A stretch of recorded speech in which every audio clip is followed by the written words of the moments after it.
안녕하세요. 이코노클립입니다. 오늘은 여러분의 지갑에 직접적으로 영향을 미칠 수 있는 소식들을 가져왔습니다. 26조 원이 넘는 추경이 국회를 통과했는데요. 국민 10명 중 7명에게 최대 60만 원씩 지급된다고 합니다. 그리고 서울에서는 당첨만 되면 20억 원을 벌 수 있다는 이른바 로또 청약이 화제인데요. 과연 누가 이 기회를 잡을 수 있는 건지 한번 살펴보겠습니다. 마지막으로 한화솔루션에 2조 4천억 원 규모 유상증자 금감원이 제동을 걸었습니다. 하나씩 자세히 들어가 보겠습니다. 자, 먼저 가장 큰 뉴스입니다. 26조 2천억 원 규모의 추가 경전 계산안이 지난 10일 국회 본회의를 통과했습니다. 이게 왜 나왔냐면요. 지금 중동에서 전쟁이 벌어지면서 호르무즈 해협이 경색되고 있잖아요. 호르무즈 해협이라는 게 뭐냐면 전 세계 석유 물동량의 약 20%가 통과하는 좁은 바닷길인데요. 여기가 막히니까 기름값이 미친 듯이 오른 거죠. 그래서 정부가 긴급하게 추경을 편성한 겁니다. 이름도 아예 전쟁 추경이라고 부르고 있어요. 이번 추경의 핵심은 뭐냐면요. 바로 고유가 피해 지원금입니다. 4월 중에 기초생활수급자와 차상위 계층을 대상으로 1차 지급이 이루어지고요. 이후에 관계부처 태스크포스를 거쳐서 소득 하위 70%까지 대상을 확대하는 2차 지원이 추진됩니다. 최종적으로 약 3,256만 명이 대상이 되고요. 1인당 10만 원에서 최대 60만 원까지 차등 지급될 예정입니다. 4월 27일부터 지급이 시작된다고 하니까 해당되시는 분들은 꼭 확인해 보시기 바랍니다. 자, 여기서 중요한 게 뭐냐면요. 이번 추경이 단순히 현금 뿌리기만 하는 게 아니라는 겁니다. 산업통상자원부 추경만 1조 980억 원 규모인데요. 이 중 가장 큰 비중을 차지하는 게 석유와 핵심 전략자원 공급망 안정화 사업입니다. 여기에만 8,691억 원이 투입돼요. 소재 부품 장비 공급망 안정 종합 지원 예산이 6,783억 원 늘었고 석유 비축 사업 출자 예산도 1,584억 원 증액됐습니다. 특히 눈에 띄는 건 나프타 수급 안정 지원 사업인데요. 총 6,744억 원 규모입니다. 원래 정부안이 4,695억 원이었는데 국회에서 2,049억 원을 더 올린 거예요. 나프타가 뭐냐면 석유를 정제하면 나오는 원료인데 플라스틱이나 합성섬유 같은 석유화학 제품을 만드는데 필수적인 거거든요. 나프타 가격이 오르면 우리가 일상에서 쓰는 온갖 제품들 가격이 다 올라가는 구조인 거죠. 그래서 나프타 도입, 단가 상승분의 50%를 정부가 보조해주겠다는 겁니다. 지원 대상도 나프타뿐 아니라 기초유분까지 확대했어요. 농업 분야에도 직접적인 지원이 들어갑니다. 농기계 3종, 그러니까 트랙터, 경운기, 콤바인에 대한 면세경유 육아연동 보조금이 새로 생겼는데요. 528억 8,300만 원이 신규로 반영됐습니다. 시설농가 면세유 보조금도 원래 78억 원이었는데 94억 9천만 원으로 늘었고요. 무기질 비료 보조 예산도 198억 원에서 271억 2천만 원으로 증액됐어요. 이렇게 되면 비료 지원 물량이 14만 톤에서 24만 톤으로 늘어나고 지원 단가도 톤당 18만 원에서 24만 원으로 올라갑니다. 축산 쪽에도 사료 생산비 절감을 위해 원료 구매비 저금리 지원, 예산 500억 원이 추가로 들어갔습니다. 교통 분야도 빠질 수 없죠. 기존에 K패스라고 불렸던 모두의 카드를 개편해서 월 3만 원 수준의 반값 패스를 도입합니다. 시차 출퇴근 시간대에 이용하면 환급률을 최대 30%포인트까지 추가로 적용해준다고 해요. 출퇴근 교통비 부담이 큰 직장인분들에게는 좋은 소식이 될 수 있을 것 같습니다. 쉽게 비유하자면 이런 거예요. 집에 불이 났는데 불만 끄는 게 아니라 불이 번지지 않도록 주변에 물도 뿌리고 대피한 사람들한테 담요도 나눠주고 동시에 다시 불이 나지 않도록 방화벽도 설치하는 거죠. 고유가 지원금이 담요라면 나프타 보조금이나 석유 비축 같은 건 방화벽인 셈입니다. 다만 이런 대규모 추경이 재정 건전성에 미치는 영향은 장기적으로 지켜봐야 할 부분이에요.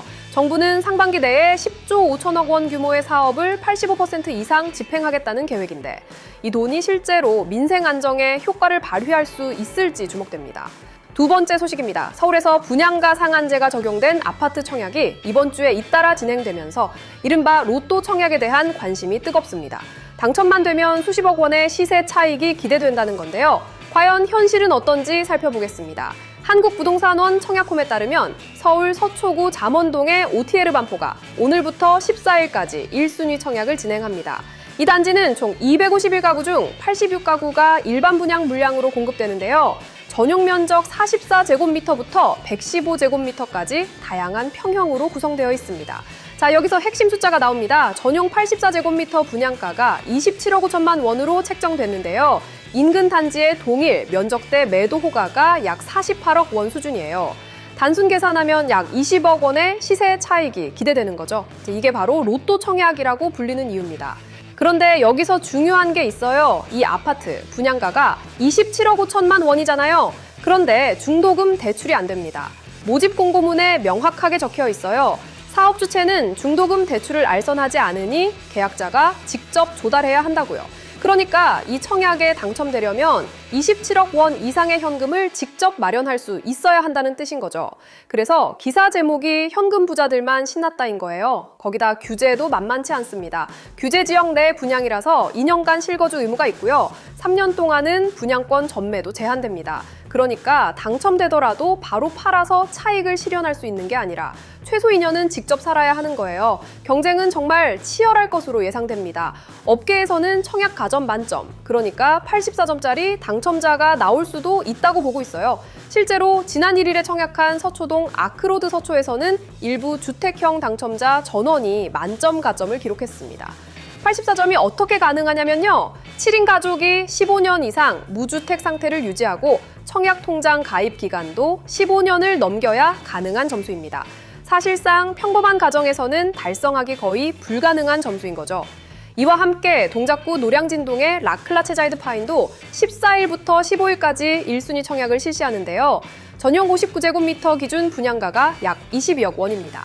OTL 반포 동일 면적대보다 오히려 높은 수준으로 책정된 거예요.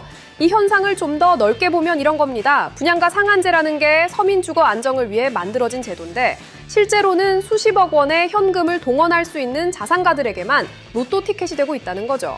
전문가들은 높은 시세 차익 기대감으로 청약 수요가 몰릴 것으로 예상하면서도 실거주 의무와 전매 제한 등 규제 조건을 충분히 고려해서 신중하게 접근해야 한다고 조언하고 있습니다.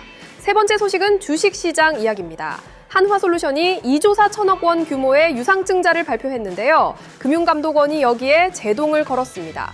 일단 배경부터 설명드리면 한화솔루션은 지난달 26일에 2조 4천억 원 규모의 유상증자 증권신고서를 제출했어요. 유상증자라는 게 뭐냐면 회사가 새로운 주식을 발행해서 돈을 모으는 건데요.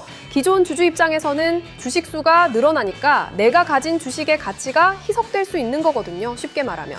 피자 한 판을 8조각으로 나눠 먹고 있었는데 갑자기 16조각으로 다시 자른 거예요. 한 조각의 크기가 작아지는 거죠.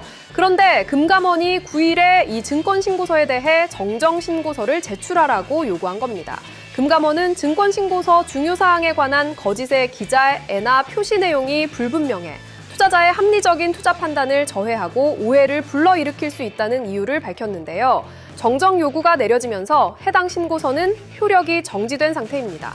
자, 여기서 중요한 포인트가 있습니다. 같은 한화그룹 계열사인 한화에어로스페이스가 지난해 3조 6천억 원 규모의 유상증자를 추진하다가 금감원 중점심사를 받았거든요.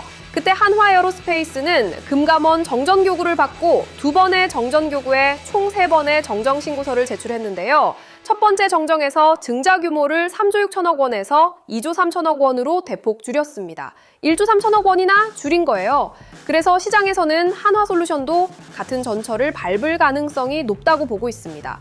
현재 2조 4천억 원인 증자 규모가 축소될 수 있다는 기대감이 있는 거죠. 한편 모회사인 한화가 8,400억 원을 투입해 이번 증자에 참여하겠다고 발표했는데요.